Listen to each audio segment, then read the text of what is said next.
Okay, folks, another quick recap. My second game, the Fainting Spirit, I only had two of the six players show up.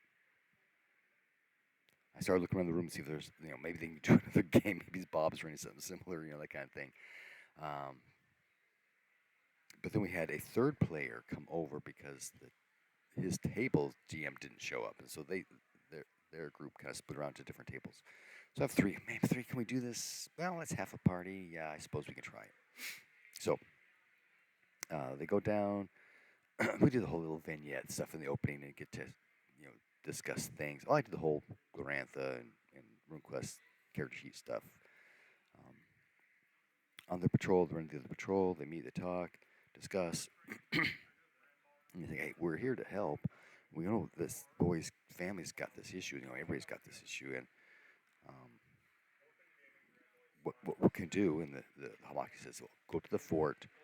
The girls there will tell you what to do. So the patrol continues. Oh, he says to the girl, Arika, I think her name is Arika, go with them, show them the way to the fort. So they start heading towards the fort, and they, hey, the boy told us where he lives. Can we go check out his house, his family first? Sure. Okay, they go, and there's the family, right?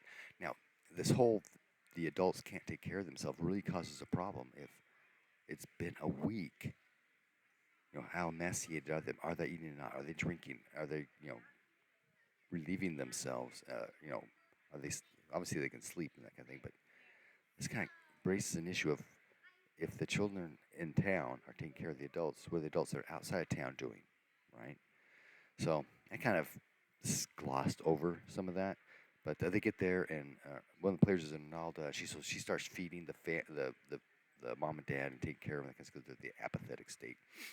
They find some sheep in the backyard, so they water the sheep, and they open the pen and let them go graze, that kind of thing. So it was a little interesting.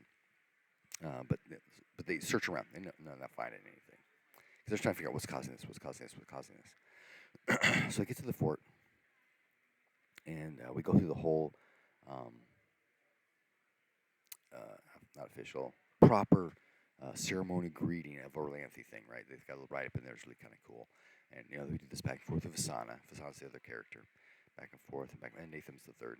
Back and forth, back and forth. It's kind of cool to write through this because it gives you more of a feel for the social interaction and commitments that people have with each other. And then, they close the door and the girls kind of collapse. They're, oh, can you help us? And there's some discussion going on.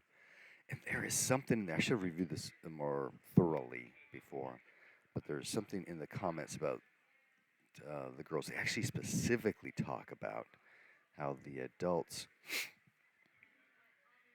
even the younger ones who have recently gone through the adult initiation, are affected, but the Hamakti and children are not.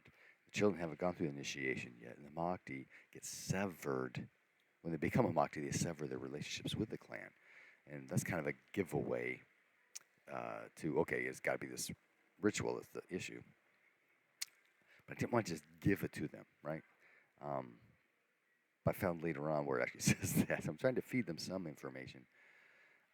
But one of the players actually came with, it's got to have to do with this adult initiation thing, because if you're an adult, it happens. If you're not, it doesn't. So the girls agree. And the girls have tried to do the adult initiation to find out what's going on, but they weren't able to because they haven't been taught what they need to do. So they go to the town. Same situation. There are some older children there trying to help the adults take care of themselves, that kind of thing. I'm thinking maybe next time I run it, I'll have the adults be able to take care of themselves. They can get up, they can get dressed, they can eat, but that's as much as they're going to do, kind of thing, right?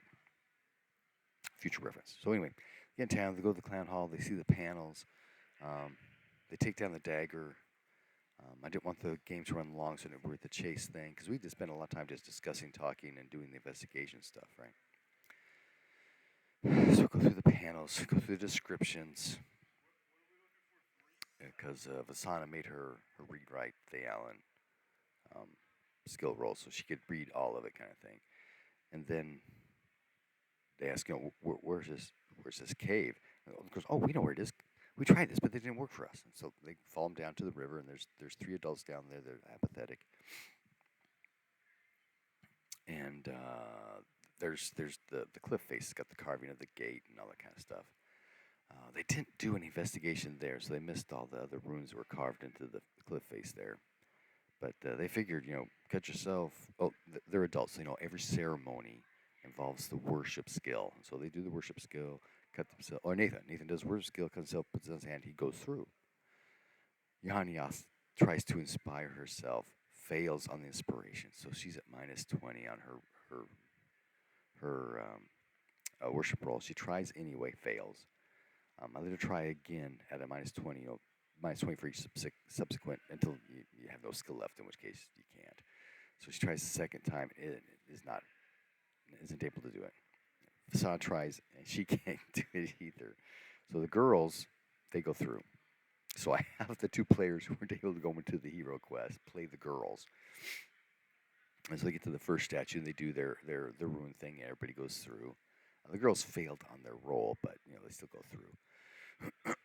They get to the honor fight, and Nathan, the adult, right? Okay, I'll do this. So he sets forward to do the honor fight, and since I did not put any of the Daughters of Darkness in this scenario, it's this honor against that honor. He tried to inspire himself, I think, but failed. So the regular honor against his -20. He wins a couple times, but it ended up 4-1, I think. So he lost. So he's out of the hero quest. So we've got the two girls. Next phase is the tree and the nymph.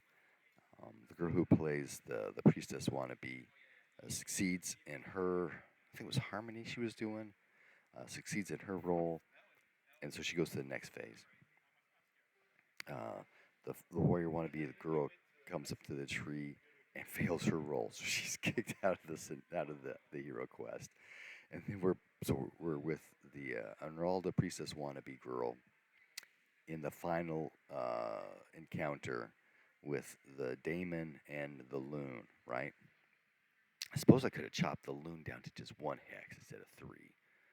But it didn't really matter since it's only one character, right? So I did have the loon stay off until she actually succeeds in feeding the daemon magic points, which she does in the first round. So 3 magic points into the daemon. So loon attacks. Next round she does 3 magic points into the daemon, and then makes her. I adjusted the rules. Instead of being an automatic power point or magic point drain, I did a power versus power for a magic point drain. She succeeded 2 or 3 times. Well, she only got 12 hit points. She has 3 and 3. And she missed one, so she loses a hit point. So she's down 7. She's only got 5 left. She succeeds with a 3, makes her saving throw. So she only had 1 magic point left, and so she gave her last magic point. And I think he needed like 30 total magic points to the daemon, but she's only got 12. So I just went to go until she went unconscious. And then she wakes up having completed the ritual. So here we are outside the cave. We've got Nathan who wakes up. There's Vasan and Yanni who are there. Then the warrior girl wakes up still and a child. And then the priestess wannabe wakes up an adult. So we got these twins. One's an adult, one's a child. So it's kind of interesting. There's 3 adults down there. They're okay now. Everybody figures out what's going on. Everything's all right now. But we got to take care of that other elemental in there. So they go back to the city, get the clan chieftain. He gets a party together, and they go through the ritual and take care of the loon. That was all narrated. We didn't have to roll through any of that. So all in all, a success. It took some significant workarounds to make it work, but it happened. Happy gaming.